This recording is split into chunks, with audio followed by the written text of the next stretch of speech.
Hello বন্ধুরা, আসসালামু আলাইকুম। সবাই কেমন আছেন? আজকে আমি 4টা রান্নার রেসিপি নিয়ে হাজির হলাম। শুরু করা যাক। আজকে আমি প্রথমে তৈরি করব মাছের ডিমের বড়া। আমি এখানে মাছের ডিমগুলো ভালো করে ধুয়ে নিছি। এখন আমি লবণ, হলুদ গুঁড়া, মরিচ গুঁড়া আর ধনে গুঁড়া দিয়ে দিলাম। একটা পেঁয়াজ কুচি দিয়ে দিলাম, কয়েকটা রসুন কুচি দিয়ে দিলাম, কর্নফ্লাওয়ার আর ময়দা দিয়ে দিলাম।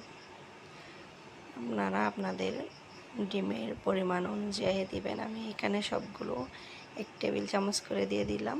কর্নফ্লাওয়ার দিলাম 2 টেবিল চামচ, ময়দা দিলাম ছোটো গ্লাসে 1 গ্লাস।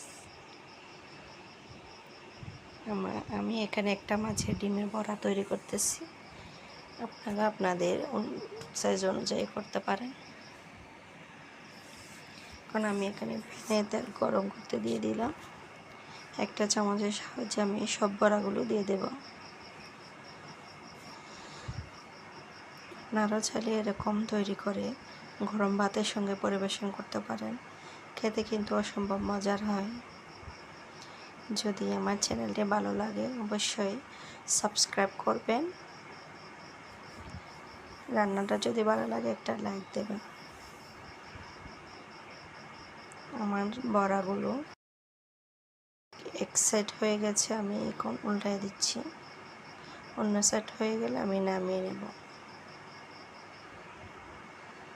তো আমার বড়াগুলো ভাজা হয়ে গেছে, এখন আমি তুলে নিচ্ছি। আপনারাও চাইলে এরকম ট্রাই করে দেখতে পারেন।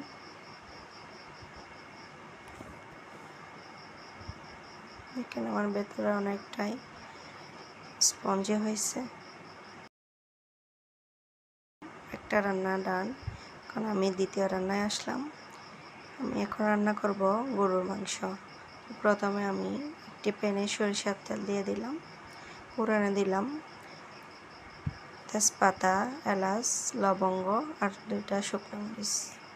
তারপর কিছু রসুন কুচি দিয়ে একটু হালকা ব্রাউন করে নেড়ে নেব। এখন আমি পেঁয়াজ কুচি, রসুন কুচি, আদা কুচি আর টমেটো কুচি দিয়ে একসাথে নেড়ে চেড়ে কিছুক্ষণ কষিয়ে নেব।